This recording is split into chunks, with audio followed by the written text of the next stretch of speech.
Mi gobierno, aun logrando la mayoría suficiente para gobernar en solitario, tenderá la mano a todos para construir una España mejor.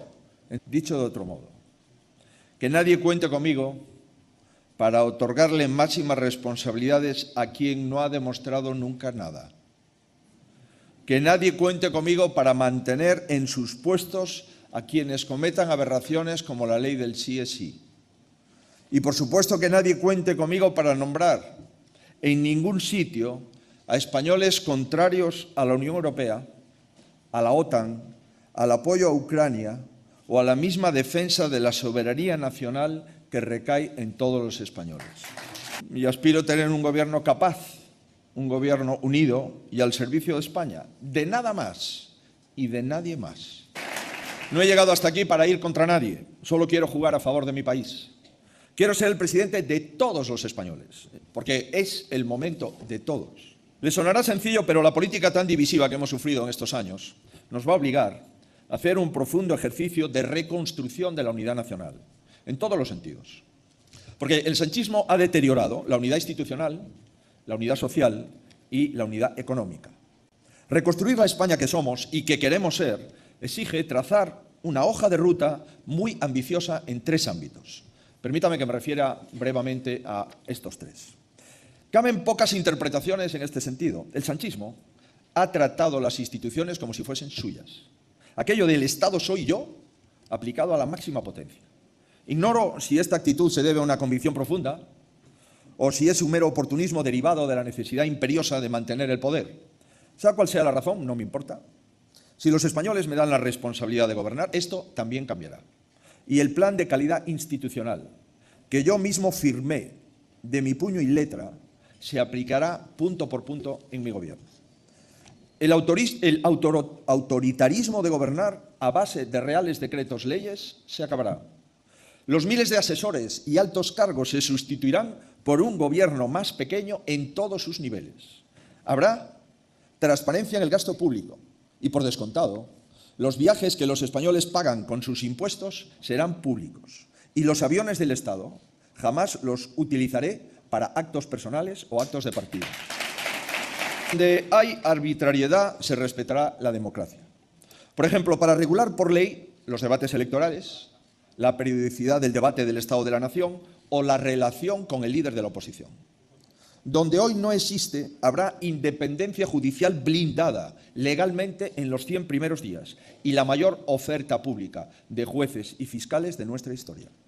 Y en las instituciones donde solo hay afines, los nombramientos se acometerán con criterios de objetividad y transparencia. Señoras y señores, el Estado no le pertenece al señor Sánchez, como tampoco me pertenecerá a mí si llego al gobierno. Entiendo que ser presidente no consiste en servirse de las instituciones, como hemos visto, sino en servir desde ellas a los españoles. Y por eso garantizo que se liberará del sanchismo a todas y cada una de las instituciones que se han colonizado. Las instituciones son de todos y tenemos que volver a prestigiarlas. Y lo haré. Para que se me entienda, no habrá un Tezanos en mi gobierno y su cese será el primero en el Consejo de Ministros. Un grupo, de este modo, considero que también es preciso devolver a los ciudadanos y a las Cortes, como representantes suyos, el control sobre la política exterior de nuestro país. Y en este sentido expreso un triple compromiso.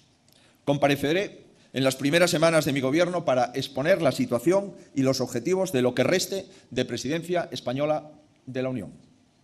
Informaré regularmente al Congreso sobre el papel y las prioridades de España en el orden internacional, especialmente mientras se prolongue la situación de la guerra de Ucrania.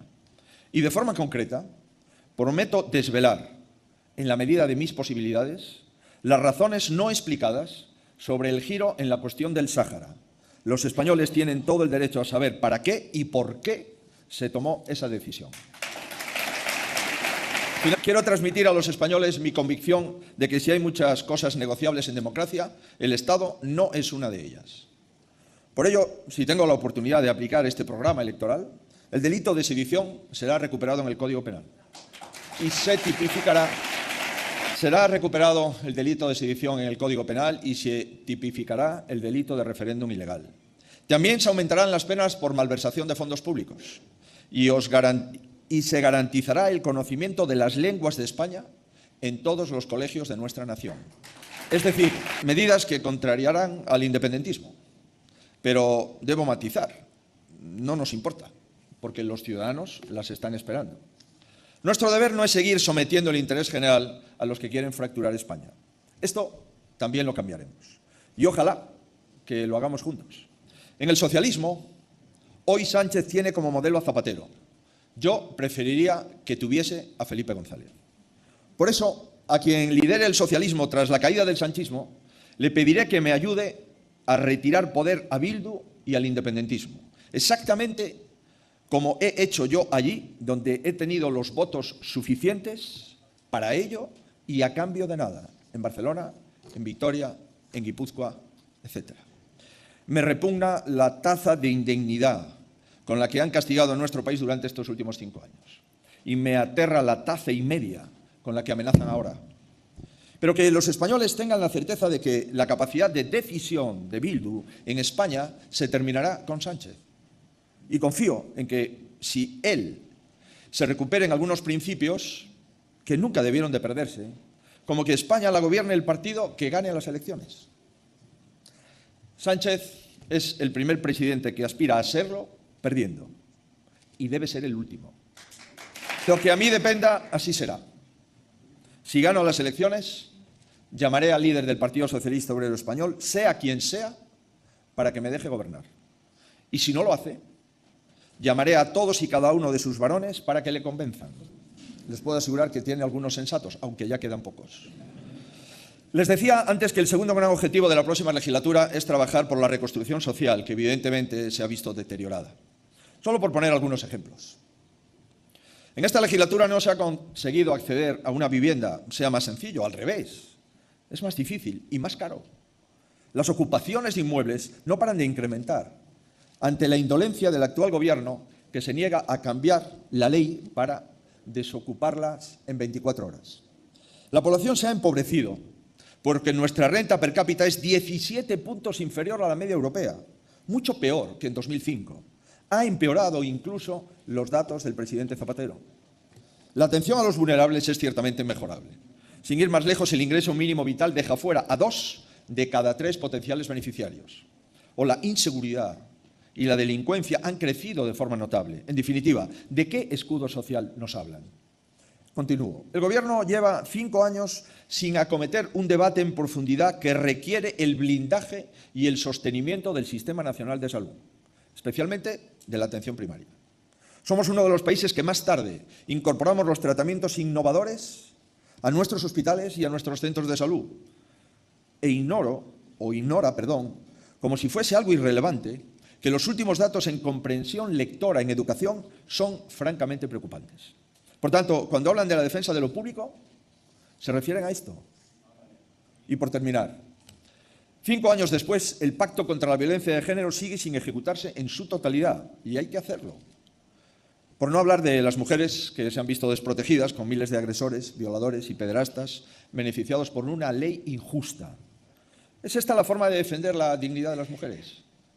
Señoras y señores, traigo un compromiso serio para desarrollar una agenda social de la mano de los colectivos implicados y alejado de la simpleza de las frases hechas y de las promesas imposibles. El estado de bienestar requiere un nuevo impulso y se lo daremos, con rigor, con responsabilidad y con voluntad de permanencia. Ya les adelanto que con 3 prioridades claras. La salud mental se está viendo gravemente afectada y no hay una estrategia nacional suficientemente comprometida, y lo haremos. Nadie se está tomando verdaderamente en serio la amenaza del mal uso de las tecnologías puede tener en nuestros menores, y lo afrontaremos. Y por último, las familias siguen teniendo enormes dificultades para conciliar. Este gobierno va a irse sin cumplir su promesa de hacer gratuita la educación de 0 a 3 años. Yo lo haré. Lo haré porque ya lo he hecho cuando tuve responsabilidades de gobierno y lo haré junto con otras medidas para hacer más compatible y menos costoso tener hijos y tener trabajo. En este proceso no voy a caer en el principal error del actual gobierno, dejar a su suerte a la gran olvidada de esta legislatura, que son las clases medias. Tanto se ha preocupado de ir en contra las grandes empresas que se ha olvidado de las pymes y de los autónomos. Tanto se ha preocupado de ir en contra los ricos que se ha olvidado de ayudar a la clase media y a la clase trabajadora, que es la que da estabilidad a un país. Eso sí, los mismos a los que se les ha llenado la boca insultando a los más pudientes no tienen reparo alguno en repartir subvenciones millonarias sin discriminar a los que realmente lo necesitan respecto a los que no. Voy a ser muy claro en este punto y espero que gráfico. Está para señalar a nadie, ni a los empresarios, ni a los periodistas, ni a los jueces. Está para ayudar al que lo necesita. No comparto insultar a Mancio Ortega, pero no le voy a pagar el cine con los impuestos de los españoles. No comparto insultar a Juan Roig, pero no veo razonable pagarle el tren de cercanías. Y no comparto insultar a un futbolista que gane millones de euros, pero no le voy a dar 20.000 euros para empezar un negocio. Esto es lo más gráfico de la diferencia entre una política social justa y la que se ha practicado en nuestro país, que, insisto, no lo es. Termino con el último punto que se refiere a la reconstrucción económica, que he presentado en mi primer acto de programa electoral en Barcelona.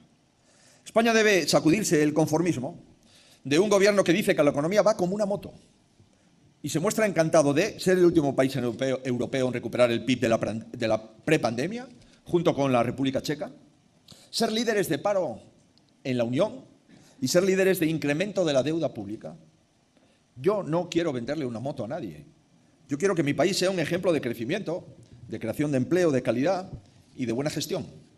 Nuestro partido tiene la trayectoria, el equipo y sobre todo la ambición reformista para afrontar los cambios que necesitamos. Lo demostraremos con una reforma fiscal destinada a devolver poder adquisitivo a las familias, sobre todo a las familias de rentas medias y rentas bajas, y a impulsar el desarrollo empresarial y a facilitar la vuelta a la España rural, en la que hemos de invertir más y en la que hemos de facilitar más la vivienda. Lo demostraremos con una reforma de los fondos europeos para convertirlos en una herramienta por fin útil para hacer despegar nuestro crecimiento y que llegue a la economía real, a las empresas, de forma concreta. Y lo demostraremos con reformas encaminadas a mejorar la productividad y la competitividad de nuestro país, que es una de las asignaturas pendientes del último lustro. El Partido Popular ha sido el que más y mejor ha servido a nuestra economía. Lo saben hasta los votantes socialistas y lo volveremos a hacer.